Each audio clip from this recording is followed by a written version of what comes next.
If I had to use one sentence to summarize this US-China trade talk, it would be that Xi Jinping said a bunch of stuff about its red lines like Taiwan and all of the other things important to the CCP. And then Trump said, okay, I understand. And then Xi Jinping proceeded to sign a bunch of purchasing orders to buy American products. Hey, everybody, welcome to this episode of me doing a quick breakdown of the US China meeting, President Trump meeting with Xi Jinping, and what took place, what did each side say, and what really matters. So here's a breakdown. We still don't have an official US readout yet, but this is the Chinese readout. This trip is not over. They're supposed to meet again tomorrow, but we have sort of a working framework in terms of what was discussed. Now, some of the background context going into this meeting, everybody, well, depending on who you read, anticipated that somewhere between the lines of Trump giving up on Taiwan to Trump bowing down to Xi and conceding everything to somehow giving up American land investments to China. None of that was said or happened. And we have now at least some sort of a confirmation that the Chinese side didn't even mention this. Okay. So again, just like even with during the Biden period, when Xi and Biden met, there's been sort of a talking over each other vibe going on. Like the US would talk about some stuff, China talks about other stuff. Happened again with this one. Some of the main ones that China focused on was obviously Taiwan, but China's been obsessed with using this term called facilities trap, which basically just means that eventually, as all the great powers get to more powerful, they're bound to get into a war. And so the point is, China tries to stress that it is also a major power holder, just like the U.S., that they share the burden of creating this world where they don't fall into a forever, or like a go into a war, and that they need to work together to address the challenges. And they basically created this idea that I just still don't understand, like what it fundamentally means, but I have some like sort of a working theory. It's called a constructive, strategic, and stable relationship. You can say it's a strategic stability relations, or yeah, it's like I think what it basically means is that like China says we need to buy time and we need to slow down, we need to stabilize, and we need to be constructive, rebuild, right? We need to be strategically rebuilding and being slowed down at the same time. What that tells me is that China is surrendering in the sense that look, we're not in a position to fight the trade war, sustained trade war as before, and we need to slow down, and we need, and I think to some degrees, if you really want to argue, the U.S. is also not in a position to fight a prolonged trade war either. But both sides recognize that we have some of the things that you need, and we need to do others. But I would say, if on a scale of, let's say, if five is where both sides meet at the same equal advantage and disadvantages, I would say this is a 4-6.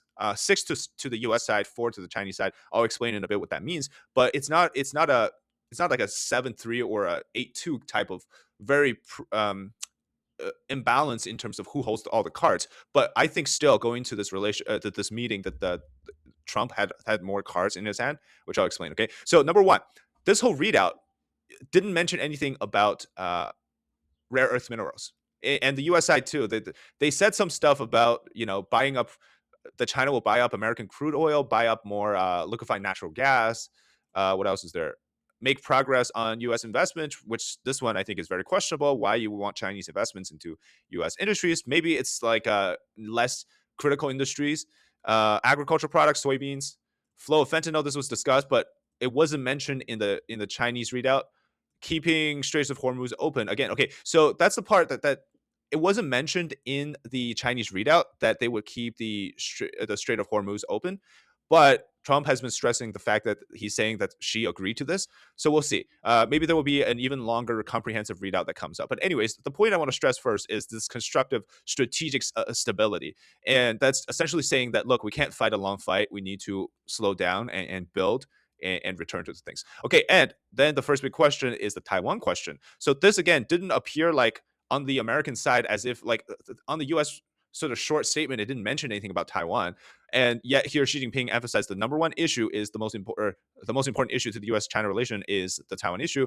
If handled well, bilateral relations can maintain overall stability. If handled poorly, the two countries will clash or even clash, pushing the entire China-U.S. relationship into a very dangerous situation. I would effectively think that Thucydides' trap in the context of what fundamentally China really wants is Taiwan. So this is their bottom line, right? The CCP built their entire nationalism sort of propaganda system, most of it on the fact that they need people to think that they need to take back Taiwan. That is of the historical context to what the CCP needs to finish and so forth. So the idea of the US doing anything to move the goalpost on what's considered Taiwan sovereignty, Taiwan independence is not allowed by the CCP's perspective or understanding. Okay, so that's again, China does this pretty much in every one of its top meeting things, so no surprise there.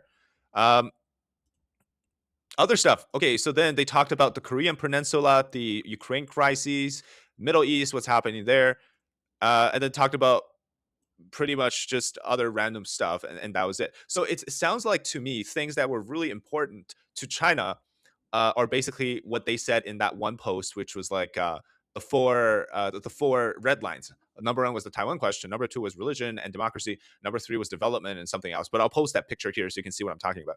And it didn't make any mention of other stuff that the U.S. really cared about. For example, didn't talk about how much investment China was going to buy. Like according to the U.S., China is going to be buying up soybeans, going to be buying up liquefied natural gas, going to be talking about stopping the fentanyl flow, stopping the buying more. What is there? More crude oil. None of that was said in here in the Chinese readout because you got to remember the Chinese they want to paint the picture that they want this negotiation, they want the trade talk, they want everything, and yet they're not willing to disclose the details. I personally think the reason why Trump brought over a bunch of these like top CEOs and powerful business people is because they're ready to sign some purchasing orders from China. Nvidia is going to get some H200 sold. There's obviously the whole argument about national security and tech theft and all of those things, which I am 100% opposing from doing this. But if you look at it from a perspective of trade and getting to a place where, because you got to remember the fundamental goal, I think the objective of the Trump administration for China is to it's a few folds, right? The first one is do not invade Taiwan. As much as people think Trump is selling out Taiwan, he's not. Clearly, there's no official statement from the Chinese side to prove that Trump changed anything. Otherwise, they wouldn't have put out this whole opposing thing, right? This whole Taiwan issue thing. They wouldn't have done this if Trump actually said anything different about Taiwan. And in any of the sort of information that we're seeing, yeah, nothing mentioning that. So at least we know there was nothing changing about Taiwan. But the point of for I think the U.S. is that they want China to trade fairly, which obviously is impossible. I think Trump is not 100% hopeful that they will do something on Iran, even though apparently Xi said that he will cooperate to open up the straits. That also indicates to me that China's energy supply, cheap energy supply, is much it's much more valuable than we might assume. Because if you really look at the data, China's not buying that much oil from Iran, but it's buying it at a much cheaper price, right? It's also buying from Russia. But so you wonder why could China not just let the straits be closed and not have its shipped leave? Well, because the cost of buying actual oil from the United States is it's much more expensive. There's no way the U.S. is going to sell China discounted crude oil, right? There's just simply no way. And also, China obviously has the idea that Iran can remain as the sort of a distractor for China in the region. Look, the thing about I'm skeptical about this whole promise from China thing, whether that's with the trade stuff with Iran, with Taiwan, or anything you talk about, is I simply don't think they're going to fulfill their promises. The CCP is known to delay and drag on and buy time. And Deng Xiaoping famously said, "Hide your talent, bide your time," or "Hide your light, bide your time." They're willing to do this stuff, right? To appear like they're weak at the moment, gather strength, and then strike when they're ready. I'll read you this too here. Okay, so this is from the foreign minister meeting. So the Iranian foreign minister went to China and they had a meeting here. Okay, so just take a look at what it says about nuclear. So allegedly, the U.S. and China agreed to that Iran should not have a nuclear weapon. But read what this one says. China appreciates Iran's commitment to not develop nuclear weapons while also recognizing Iran's legitimate right to the peaceful use of nuclear energy. Okay, so immediately it sounds like, oh, wow, China's opposing Iran from owning a nuclear weapon, which means that the enrichment of uranium is simply for energy. It's simply for nuclear energy, right? Well, until you then Google, see how many nuclear reactors does Iran have? They only have one operational nuclear power plant. It's called the Bushehr Nuclear Power Plant Unit 1 on the Persian Gulf Coast. And it gets most of its energy supplies, like the energy for powering it, from Russia. So their own nuclear enrichment program is nothing but a weapons project to create nuclear weapons. And so when Xi Jinping tells Trump that, like, hey, look, yeah, I'm totally gonna support you on this whole Iran thing. They're not gonna have a nuclear weapon, and they're gonna go behind their backs and say, look, China supports Iran's healthy development of nuclear enrichment.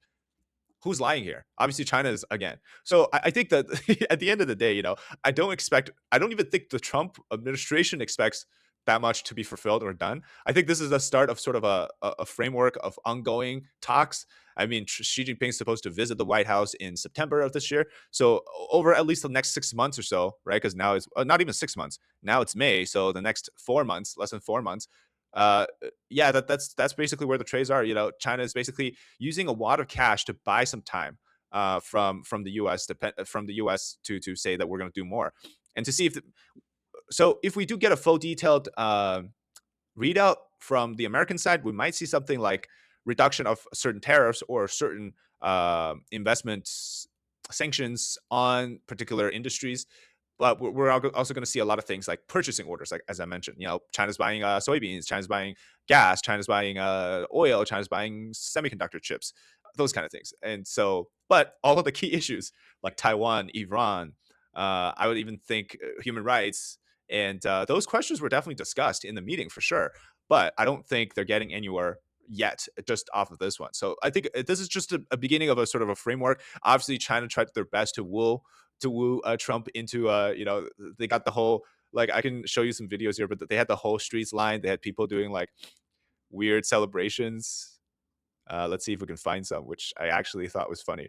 Yeah, they had kids doing like the North Korean style robotic. Just I don't even know what this is.